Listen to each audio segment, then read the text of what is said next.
లోక కళ్యాణం కోసం మంచి పనులు చేపట్టినప్పుడు సహకరించుకోవడానికి మీకు మనసు రాకపోతే పర్వాలేదు, అడ్డుకునే ప్రయత్నం చేయకండి దయచేసి. దయచేసి ఈ ప్రభుత్వం ఓపెన్గా మిమ్మల్ని వెల్కమ్ చేస్తుంది. రేపు శాసనసభలో కూడా ఇది చర్చకు పెడతాను. శాసనసభలో మీరు వీలైనంత మేరకు సలహాలు సూచనలు ఇవ్వండి ముందుకెళ్ళడానికి. ఇంకా మీకున్న అనుభవాన్ని, మీరు ప్రపంచంలో చాలా చదువుకొని వచ్చారు, గొప్ప గొప్ప యూనివర్సిటీలలో చదువుకున్నామంటూ. నేను గవర్నమెంట్ స్కూల్లోనే చదువుకొని వచ్చిన, నేను గవర్నమెంట్ స్టూడెంట్ని. నేను ప్రభుత్వ పాఠశాలలో చదువుకున్న మధ్యతరగతి వ్యవసాయ కుటుంబం నుంచి వచ్చిన వాడిని. నేను చూసి నేర్చుకున్నది అమలు చేయడానికి ప్రయత్నం చేస్తున్నా. నాకు గొప్ప విద్యలేం రావు, కానీ చూస్తే నేర్చుకోగలిగిన తెలివితేటలు ఉన్నాయి నాకు. అందుకే ప్రపంచంలో ఉన్న అభివృద్ధిలో నేను చూసి వచ్చిన. సేయింగ్ ఇస్ బిలీఫ్ అంటారు, నకల్ మారనేకి వెళ్ళి అకల్ రహనా అంటారు. ఇన్ని ప్రాజెక్టులను చూసినాము, కనీసం వాటి నకలు కొట్టినా కూడా ప్రపంచంలో ఒక గొప్ప అద్భుతమైన కట్టడాన్ని మనం కట్టవచ్చు. దీనికోసం పెద్దగా సైంటిస్ట్ కావాల్సిన అవసరం లేదు, కామన్ సెన్స్ ఉంటే సరిపోద్ది. అది కూడా లేకుండా మాట్లాడితే ఇంకా నేను చేయగలిగింది ఏముంది, జాలిపడడం తప్ప.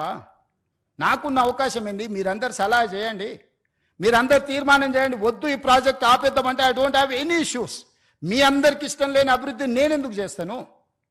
ఈ అభివృద్ధిని చేసి నేనేం నాతో పాటు తీసుకెళ్లేదు ఉందా? లేదే. ఆర్టీజీఎస్ కూడా లేదు పైకి పోయినప్పుడు ట్రాన్స్ఫర్ చేసుకోవడానికి. పోస్ట్ డేటెడ్ చెక్స్ ఇచ్చినా కూడా పైన పోయినాక ఎన్కరేజ్ చేసుకోవడానికి ఏం లేదు. ఏం చేసినా ఇక్కడనే వదిలేళ్ళాలి, ఏం సంపాదించినా ఇక్కడనే వదిలేళ్ళాలి. మీరు అందరు ఎవరన్నా ఏమన్నా ఫెసిలిటీ ఉంది భవిష్యత్తులో వస్తుంది అనుకుంటారేమో, చంద్రమండలం పోవడానికి అవకాశం ఉంది కాబట్టి సంపాదించింది పైకి పోయినప్పుడు ఆర్టీజీఎస్ కింద బదిలీ చేసుకోవచ్చు అని. I don't think so. A technology వచ్చినా అది అసాధ్యము. మనం చేసిన మంచి ఇక్కడే ఉంటుంది, మనం చేసిన చెడు ఇక్కడే ఉంటుంది.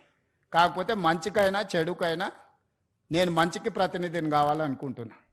2 మంచి పనులు చేయడం ద్వారా ఈ సమాజానికి ఉపయోగపడితే నాకు ఇచ్చిన అవకాశాన్ని సార్థకత చేకూరుతుంది అని యంగ్ ఏజ్లో ఒక వ్యవసాయ కుటుంబం నుంచి, గ్రామీణ ప్రాంతంలో నుంచి చదువుకొని వచ్చిన నాకు ప్రజలు ఇంత ఒక గొప్ప అవకాశాన్ని ఇచ్చారు. తెలంగాణ రాష్ట్రానికి 2వ ముఖ్యమంత్రిగా. చాలామందికి రాజకీయాలలో ఉండే వాళ్ళకి సర్పంచ్ నుంచి పార్లమెంట్ వరకు ఉన్న ప్రతి ఒక్కరికి ఒక ఆలోచన ఉంటుంది, ఒక్కసారైనా ముఖ్యమంత్రి అయితే బాగుండని. కానీ నాకు దేవుడు 2వ ముఖ్యమంత్రిగా అవకాశం ఇచ్చిండు. 2 సంవత్సరాల 3 నెలలు చాలా మంచిగా పూర్తి చేసిన, ప్రణాళికలు సిద్ధం చేసిన. దేవుడు ఇచ్చిన అవకాశాన్ని నేను వృధా చేయదలుచుకోలే. నేను స్ట్రాంగ్ ప్రాక్టీసింగ్ హిందూ. నేను ఫిలాసఫీని నమ్ముతా, కర్మ సిద్ధాంతాన్ని నమ్ముతానే. I respect other religions, but I follow my religion. నేను ప్రాక్టీసింగ్ హిందూని. ప్రాక్టీసింగ్ హిందూ అని అంటే కర్మ సిద్ధాంతాన్ని, మంచిని మంచు, చెడుని చెడు అనడమే ప్రాక్టీసింగ్ హిందూ యొక్క లక్షణం. అందుకే ఈరోజు ఈ ప్రాజెక్ట్ ఎవరికి వ్యతిరేకం కాదు. ఈ ప్రాజెక్టు ఎవరి ఆస్తులను గుంజుకోవడానికి కాదు. ఈ ప్రాజెక్ట్ అనేది భవిష్యత్ తరాల కోసం మనందరం కలిసి నిర్మించుకుంటున్న ప్రాజెక్ట్. ఇది నా ఒక్కడి వల్ల కాదు. ఇలా పవర్ పాయింట్ ప్రజెంటేషన్ చేయడానికి ఎన్నో రాత్రులు, ఎన్నో గంటలు, ఎంతో మంది ప్రయత్నం చేస్తే ఆ డీటెయిల్ ప్రాజెక్ట్ రిపోర్ట్ ఈరోజు సిద్ధం చేసినాము. దీన్ని ముందుకు తీసుకెళ్లాలంటే కూడా ఆర్థికంగా అన్ని రకాలుగా మీరందరూ సహకరిస్తేనే ఇది సాధ్యమవుతుంది. ఔటర్ రింగ్ రోడ్ ఎటు నుంచి అటు పోయినా 160 కిలోమీటర్ల, 80 కిలోమీటర్ల యావరేజ్, 70 కిలోమీటర్లు ఒక సైడ్, ఇంకో సైడ్ 91 కిలోమీటర్. కానీ ఇట్లా మీరు డైరెక్ట్గా వెళ్తే వితిన్ 41 కిలోమీటర్స్, 35 కిలోమీటర్, 41 కిలోమీటర్స్లో హైదరాబాద్ ప్రతి ట్రాఫిక్ జామ్లో నుంచి ఒక ట్రంపెట్ క్రియేట్ చేస్తున్నావు. చార్మినార్ నుంచి బయలుదేరితే నువ్వు ఔటర్ రింగ్ రోడ్ వెళ్ళాలంటే ఇప్పుడు సిటీ అంతా తిరగాలి, గంటల కొద్ది ట్రాఫిక్లో ఇరుక్కుంటున్నావు.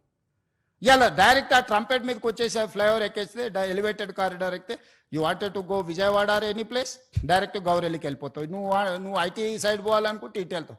ప్రతి జంక్షన్లో ఒక ట్రంపెట్ క్రియేట్ చేసి మూసీ మీదనే వీటి అన్నిటిని చేస్తున్నాం. ఇదే కాదు, ఈరోజు data centres, construction, landscaping biggest activity in the state, particular in core urban region. Water లేదు, వాటర్ స్కేసిటీ, గ్రౌండ్ వాటర్. ఈరోజు జూబ్లీహిల్స్లో చాలా మంది శ్రీమంతులు ఉన్నారు. మీరు ఎంత శ్రీమంతులు అని ఉండండి, 300 ఫీట్లలో నీళ్లు దిగలరా? మీరు తెస్తురా? 1300 ఫీట్లు బోర్ వేసినా నీళ్ళు వస్తలే. నేను ముఖ్యమంత్రి, మా ఇంట్లోనే 1500 ఫీట్ల బోర్ ఉంది. నేను కూడా నీళ్లు పైకి తేలేకపోయినాయి. ప్రకృతి కంటే మనం గొప్పవాళ్ళమా? ఈరోజు ground water just like that depleting. ఈరోజు యావరేజ్గా 1300-1400 ఫీట్లు ఈరోజు బోర్ వేస్తే కానీ నీళ్లు పడని పరిస్థితి వచ్చింది నగరానికి. ఎందుకు? కాంక్రీట్ జంగుల్గా మారిపోయింది. ఎక్కడ గ్రౌండ్లో వాటర్